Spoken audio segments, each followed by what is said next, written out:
Hello geniuses, this is Darshan sir from Shri coaching classes. Last लेक्चरमध्ये आपण पाहिलं की सोल्युशन काय असतं. ठीक आहे, त्यानंतर आपण पाहिलं प्रॉपर्टीज ऑफ द सोल्युशन. आजच्या लेक्चरमध्ये आपण बघू टाईप्स ऑफ द सोल्युशन आहे ना, कोणकोणत्या टाईपचे सोल्युशन्स. सोल्युशनचं तसं आपण वेगवेगळ्या प्रकारे क्लासिफिकेशन करतो, पण आज जो क्लासिफिकेशनचा बेसिस आपण पाहिला तो कोणता असणार, according to the nature of the or we can say that the phase of the solution आहे ना. सोल्युशनची फेज कोणती असणार, क्लिअर, म्हणजे सोल्युशन कोणत्या फेजमध्ये असणार याच्यावरून काय करू आपण, सोल्युशनचे टाईप काढू. क्लिअर. मग सोल्युशनचे जनरली ब्रॉडली काय करू आपण, 3 टाईप काढू त्याच्या फेजेसवर. Solid solutions, liquid solution and gaseous solution. Clear, म्हणजे जो सोल्युशनची फेज गॅसियस असेल तर त्याला काय म्हणू आपण, गॅसियस सोल्युशन्स. जर लिक्विड असेल त्याला काय म्हणू आपण, लिक्विड सोल्युशन्स. आणि जर सॉलिड असेल तर त्याला काय म्हणू आपण, सॉलिड सोल्युशन्स. ठीक आहे. मग फेजेसच्या बेसिसवर जसं आपण 3 टाईप पाडले, तसंच प्रत्येक टाईपचे प्रत्येक जे काही ब्रॉड टाईप असणार त्याचे आणखी आपण 3 टाईप पाडू. कशाच्या बेसिसवर, जो सोल्यूट असणार तो कोणत्या फेजमध्ये असणार त्याच्या बेसिसवर. जसं की उदाहरणार्थ सर्वात पहिले आपण पाहू, उदाहरणार्थ म्हटल्यापेक्षा डायरेक्ट आपण स्टार्ट करू. So firstly let us see about this solutions.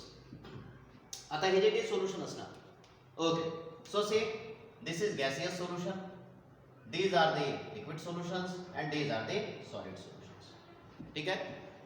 Gaseous solution असणार, लिक्विड सोल्युशन्स असणार आणि त्यानंतर सॉलिड सोल्युशन्स असणार. ठीक आहे. सर्वात आधी आपण पाहू गॅसियस सोल्युशन.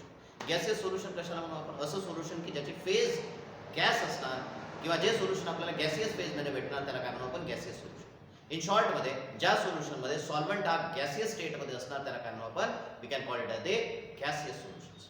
ठीक आहे. मग गॅसियस सोल्युशनचे किती टाईप असणार, गॅसियस सोल्युशनचे 3 सब टाईप्स असतात. कोणकोणते असणार, सर्वात आधी क्लिअर आहे, दिस इज द सोल्यूट और phase of the solute, this is the phase of the solvent.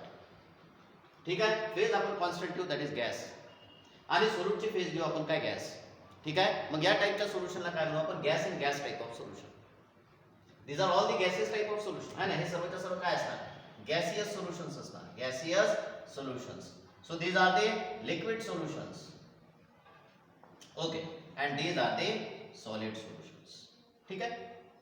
Okay, तर एक एक पाहू आपण. सर्वात आधी पाहू आपण काय, गॅसियस सोल्युशन. गॅसियस सोल्युशन मध्ये आपण जो सॉल्व्हंट असणार तो गॅस घेऊ. इथं सॉल्व्हंट काय असणार, गॅस असणार. ठीक आहे. मग जर आपण गॅस मध्ये डिझॉल्व्ह केला तर या टाईपच्या सोल्युशनला आपण काय म्हणू, okay, gas in gas type of solution. ठीक आहे. आणि याचं एक्झाम्पल कोणतं असं, ऑक्सिजन आणि नायट्रोजन गॅस किंवा एअर. या एअरमध्ये काय असणार, वेगवेगळे गॅसेस काय असणार, मिक्स झालेले असणार. So this air it is a mixture, or we can say that air it is the example of gaseous solution, that is gas in gas type of solution. Another type that is liquid in gas type of solution. यामध्ये जो solute असणार तो liquid असणार, okay, आणि जो solvent असणार तो gas असणार. आणि याचं एक्झाम्पल असणार, okay, chloroform and nitrogen gas. Third type that is solid in gas type of solution. Okay, म्हणजेच यामध्ये जो सोल्यूट असणार तो काय असणार, सॉलिड असणार, आणि जो सॉल्व्हंट असणार तो गॅस असणार. And its example will be camphor in nitrogen gas, or we can say that iodine in air. So these 3 solutions are called as gaseous solution. Another type of solution that is liquid solutions. Okay, liquid solution चे सुद्धा 3 type असतात. Okay, कोणकोणते असणार, first type, okay, gas in liquid type of solution. Clear, म्हणजे gas जो असणार तो solute असणार आणि सॉल्व्हंट जो असणार तो काय असणार, लिक्विड असणार. Its example will be oxygen in water or carbon dioxide in water. Generally we can consider the oxygen in water. So this oxygen will be dissolved in water. Oxygen जो असणार तो water मध्ये dissolve होणार. Clear, that is the example of gas in liquid type of solution. And remember this solution very much important. Clear, का बरं, कारण simple ची गोष्ट आहे. ओके, जे मरीन लाईफ असणार, ओके, जे aquatic लाईफ असणार, okay, that will be sustained or that will be survive due to this dissolved oxygen. If the oxygen does not dissolve in water, then they can't be survived. Okay, so see next type, that is liquid in liquid type of solution, and its best example will be, okay, alcohol dissolved in water. Another will be solid in liquid type of solution. Okay, solid जे असणार ते आपण liquid मध्ये dissolve करू. Okay, या टाईपच्या सोल्युशनला आपण solid in liquid type of solution असं म्हणू. आता इथं तुम्ही कोणते एक्झाम्पल घेऊ शकता, जसं salt dissolve in water, okay, तसंच ग्लुकोज डिझॉल्व इन वॉटर, तसं benzoic acid is dissolve in benzene. Clear, so these are the liquid in liquid type of solutions.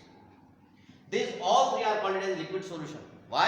Because their solvent will be in liquid state. Another type of solution that are the solid solutions. In this case the solvent will be solid. ठीक आहे. So the first type, gas in solid type of solution, ज्यामध्ये solvent solid असणार आणि solute जो असणार तो काय असणार, गॅस असणार. Its best example will be hydrogen gas in the palladium. We know that in case of the reduction केसमध्ये आपण काय वापरतो, पॅलेडियम वापरतो, निकेल वापरतो, प्लॅटिनम वापरतो. ठीक आहे, म्हणजे हे जे काही मेटल असणार याच्या सरफेसवर गॅसेस हायड्रोजन गॅस जो असणार तो काय केला जाणार, ऍब्सॉर्ब केला जाणार. Clear, that is the example of gas in solid type of solution. Another that is liquid in solid type of solution and its example will be amalgam. Okay, जसं sodium अमॅलगम ज्याच्यात आपण मर्क्युरी आणि सोडियमला काय करतो, mix करतो. So it is the liquid in solid type of solution. Another that is solid in solid type of solution and these examples are very wide. Clear. For example, उदाहरणार्थ all the metal alloys, जसं brass असणार, bronze असणार. Okay, for example here copper will be dissolved in the gold. So this type of solution will be solid in solid type of solutions. Broadly we have categorized solution into the three types: solid solution, liquid solution, and gaseous solution according to the nature of the, or we can say that the physical state of the solvent. So this is all about the types of the solution on the basis of their physical state of the solvent. Thank you.